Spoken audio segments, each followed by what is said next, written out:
Assalamualaikum warahmatullahi wabarakatuh. Saya Syihabuddin. Terima kasih banyak kerana anda telah menonton video YouTube saya sekarang ni. Terima kasih banyak. Dan terima kasih banyak dah tekan butang subscribe. Kalau belum tekan butang berkenaan, tekan butang itu sekarang. Sahabat-sahabat, viral drama ataupun drama siri di dalam View iaitu Bida'ah dan lebih kurang 1 bilion lebih daripada orang menonton rancangan ataupun drama berkenaan. Dan adalah ustaz sana ustaz sini yang nafikan tentang kewujudan benda tu.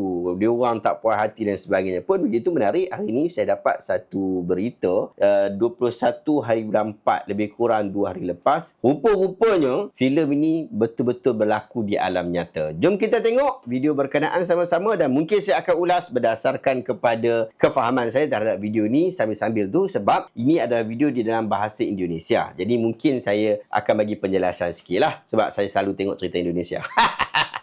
Jom kita dengar sama-sama. Jadi ini kejadian kekerasan seksual yang terjadi di salah satu pondok pesantren yang ada di Kabupaten Lombok Barat ya. Pesantren dekat pondok. Pondok tempat pengajian Islam dekat Indonesia. Jadi kasus ini kalau kejadiannya udah cukup lama ketika mereka masih bersekolah di pondok. Nah, dan beberapa korban yang berani bersuara hari ini karena mereka terinspirasi dari nonton filmnya Walid. Nah, jadi dia melihat modus yang dilakukan oleh Walid itu hampir sama dengan modus yang dilakukan oleh terduga pelaku di pondok pesantren. Dugaan kasus kekerasan seksual di salah satu pondok pesantren wilayah Lombok Barat kembali menggemparkan masyarakat. Ironisnya, terduga pelaku berinisial AF 52 tahun merupakan ketua yayasan. Ini budak-budak perempuan tu lah. Cuma dia orang tak pakai purdah, tak pakai purdah macam geng sana. Pelaporan didasari karena para korban terinspirasi dari film Malaysia Bida'ah karena kasus yang korban alami serupa dengan jalan cerita yang terjadi di film tersebut. 7 orang yang dah disoal siasat oleh pihak polis. Pihaknya menilai tindakan yang dilakukan terduga pelaku terjadi karena ada kesempatan dan relasi kuasa. Mereka ni alumni alumni. Sebagai ketua yayasan. Jadi mulainya ini kan dari film Bid'ah Walid yang di Malaysia yang ditonton oleh anak-anak alumni dari Ponpes tersebut. Nah, akhirnya di grup alumni itu saling curhat. Curahan hati. Curahan hati, dia orang nak sembang. Saling curhat, kok film Walid itu kok sama dengan yang kita alami, kira-kira begitu. Dan kemudian akhirnya di grup menjadi pembicaraan yang diskusi yang lebih hangat, kira-kira begitu, dan akhirnya mereka memutuskan untuk speak up. Nah, salah satu korban. Maksudnya betul-betul terkesan daripada filem berkenaan ataupun drama berkenaan, lalu diorang nak bagi tahulah, speak up. Itu akhirnya menyampaikan kepada pimpinan Ponpes. Dan kemudian diklarifikasi bahwa betul nggak korban yang lain, dan kemudian ternyata memang betul. Nah, mereka klarifikasi ke Ponpes. Di sisi lain juga akhirnya kami awalnya ke LPA, Lembaga Perlindungan Anak, tapi kemudian kami dengan koalisi anti kekerasan seksual itu melakukan pendekatan ke korban. Dia orang selalu sebut anti kekerasan seksual, bahasa orang putih kita sebut sexual harassment. Di minggu yang lalu ya, dan akhirnya pada hari Rabu kemarin 3 korban itu kita dampingi untuk membuat pelaporan. Kemudian kemarin juga ada 1 korban. Hari ini akan ada 3 lagi korban yang akan menjalani pemeriksaan. 7 orang 7 orang. Modusnya apa? Modusnya itu adalah bahwa si santri itu akan dijanjikan diberikan keberkatan di rahimnya. Okey. Santriwati lah ni akan diberikan keberkatan pada rahim dia. Okey. Supaya nanti bisa melahirkan anak-anak yang akan menjadi seorang wali.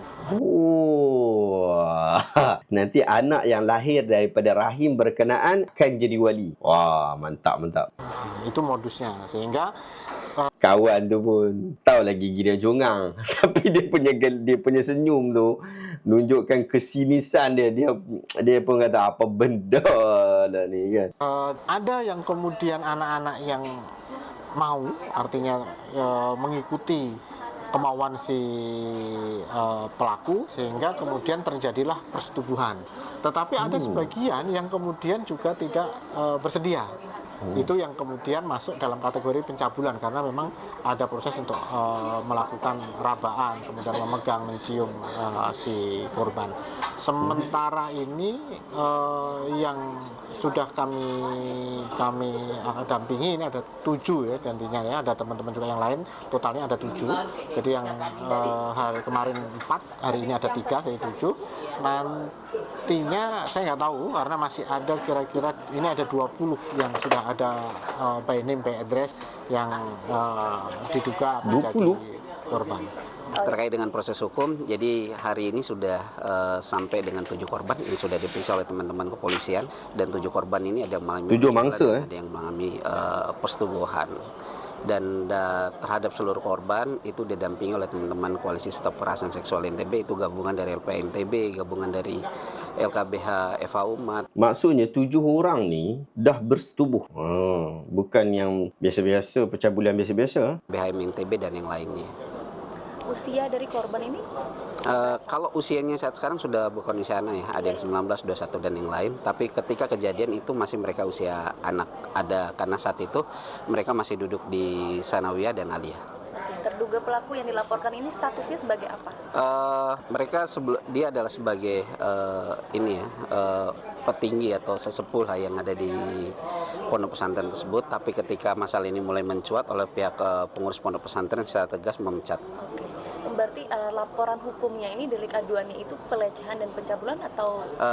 Deliknya itu kekerasan seksual, cuma ada 2 bentuk, yaitu dalam bentuk pencabulan dan persetubuhan. Berapa tahun sudah terjadi ini sampai akhirnya korban melaporkan dan diproses hukum pada saat ini? Oke, kalau terkait dengan waktu kejadian, bahkan dari 2016 sampai dengan 2023 mengenai kejadiannya. Kalau mengenai pelaporannya, memang sebelumnya sudah ada desas-desus di masyarakat bahwa terkait ada dugaan terjadi tindak pidana kekerasan seksual di pondok pesantren. Namun mereka baru berani melapor setelah kejadian terinspirasi dari nonton film Walid itu. Apakah Film Walid itu nanti bisa, apakah itu menjadi nanti laporan dalam proses hukum itu, artinya menjadi dasar begitu Pak? Bisa dijadikan acuan nggak? Ya tentu apa yang menjadi bahan dalam pemeriksaan ini terjadi tindak pidana kekerasan seksual sih. Mungkin kalau terkait inspirasi mereka mungkin itu hanya sebagai tambahan aja sih sebenarnya. Oke, artinya dari 7 korban ini mau bersedia bersaksi gitu Pak ya? Sudah diperiksa dari 7 ini. Jadi total korban ada sekitar 20. 20 orang. Namanya pendamping. Dia posisinya Ustadz, ketua yayasan di sana. Dia posisinya petinggi dia di sana sebagai ketua yayasan. Ketua yayasan. Nah, juga sebagai pengajar yang ada di sana. Makanya ada relasi kuasa yang begitu sangat kuat ya, sehingga para santri wati itu ketika mengalami pelecehan itu tidak berani untuk langsung melawan. Makanya baru saat sekarang mereka baru berani melawan. Dengan adanya laporan ini, yang bersangkutan terduga pelaku ini masih menjadi Sudah. atau Nah, menariknya di kasus ini, di banyak kasus kekerasan seksual yang terjadi di pondok pesantren itu biasanya pihak pondok tidak mau bekerja sama atau tidak kooperatif. Tapi di kasus khusus untuk kasus ini, pihak pondok pesantren sangat kooperatif sekali kami melihat, karena dia bersama pendamping mereka sudah melakukan koordinasi dan juga mereka sudah secara tegas untuk memecat terduga pelaku dari pondok pesantren. Selain siswanya bisa disebut, apakah pihak lainnya atau pengajar atau juga mengetahui hal tersebut sehingga mendorong laporan ini tetap diproses gitu? Ya, jadi pondok pesantren sudah berkomitmen untuk kasus ini diserahkan kepada aparat penegak hukum. Jadi mereka tidak ingin melakukan upaya-upaya untuk kasus ini terhalangi prosesnya. Jadi mereka sangat mendukung supaya ini semua menjadi Bagus. Berarti untuk tindak lanjut sekarang saat ini apa yang dilakukan? Oke, kami saat sekarang terutama dari pendamping ya, kami coba berkoordinasi terus dengan pihak kepolisian dan kami melihat cukup progresif ya yang dilakukan. Teman-teman kepolisian sudah menerima baik kedatangan korban untuk melapor, kemudian sudah dilakukan visum di Rumah Sakit Bayangkara, kemudian beberapa korban terus berinisiatif untuk memberikan keterangan di kepolisian.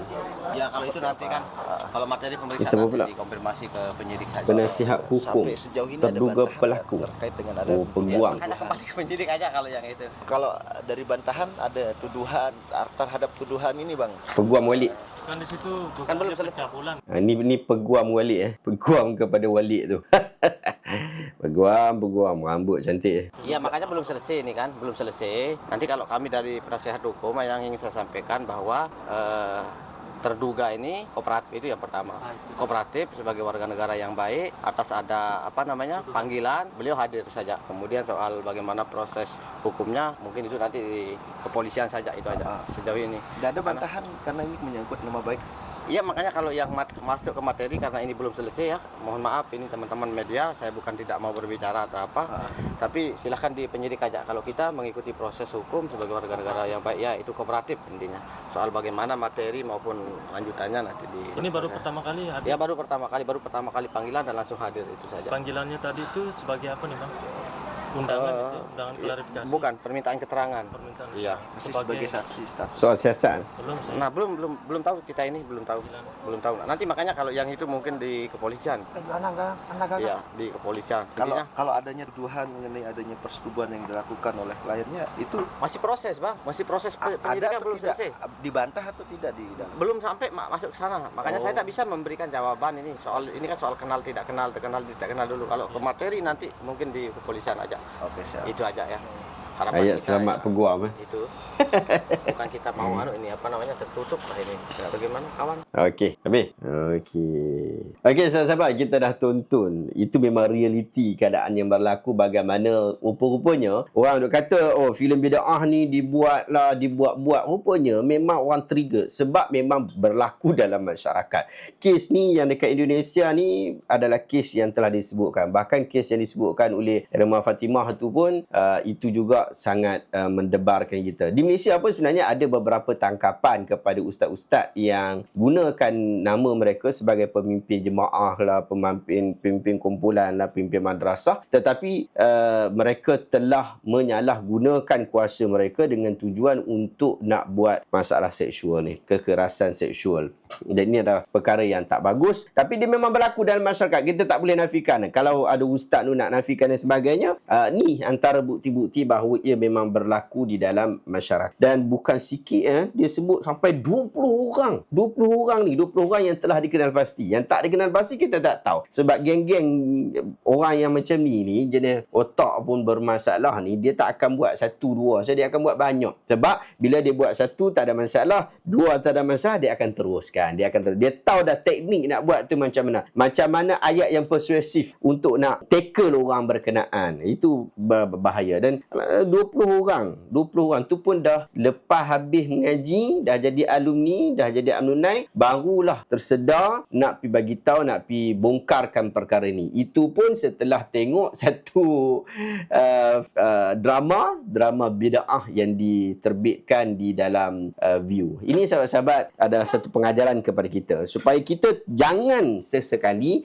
terpedaya dengan orang-orang seperti ini, orang-orang penunggang-penunggang agama. Dia banyak sisi, ada penunggang agama dalam politik, ada orang tunggang agama dalam pelbagai hal dan pelbagai keadaan, tapi yang ni lebih teruk apabila dia tunggang agama untuk melakukan maksiat dan juga kejahatan. Jadi sahabat-sahabat, kita nasihatkan diri kita, pastikan kita tak terjebak dengan perkara ini, dan kalau ada daripada kalangan kawan-kawan kita, saudara mara kita yang terjebak dengan perkara-perkara seperti ini, nasihatkan mereka untuk segera maklumkan kepada pihak berkuasa. Sahabat-sahabat, inilah yang berlaku apabila orang nak menyelewengkan agama. Sebab apa orang nak menyelewengkan agama? Sebab apa ada manusia yang nak selewengkan agama? Sebab diorang boleh melakukan hal ini. Sebab ada sebahagian kumpulan tidak cerdik. Mereka ni dengar Tok Guru semua betul. Padahal Tok Guru ni kadang-kadang betul, kadang-kadang tak betul. Patutnya Tok Guru ni dia membantu kita, mendidik kita untuk menjelaskan persoalan-persoalan kita. Tapi kita nak tanya cikgu pun tak boleh. Sampai cikgu kita, ustaz kita, Tok Guru kita sebutlah benda apa pun, betul ke tak betul ke, kena terima semua benda. Ini adalah tak bagus dalam proses memandaikan umat dengan ilmu. Wallahu ta'ala a'lam bishawab. Sahabat, saya nak maklumkan kepada sahabat-sahabat, hari ini adalah hari yang terakhir untuk sahabat-sahabat nak dapatkan promosi yang saya dah sebut beberapa hari lepas, iaitu promosi buku Sahih Al-Bukhari, 7,563 hadis dikumpulkan di dalam 7 jilid dalam kotak yang sungguh cantik dan menarik ini sahabat-sahabat. Harga dia RM630 dan hari ini adalah hari yang terakhir. Kalau anda masih lagi berminat untuk nak dapatkan buku ini, stok memang sangat nipis sekarang ni, WhatsApp saya sekarang. InsyaAllah saya sendiri akan uruskan tempahan daripada anda. Terima kasih banyak sahabat-sahabat. Jumpa lagi dalam video reaksi seterusnya. Assalamualaikum warahmatullahi wabarakatuh.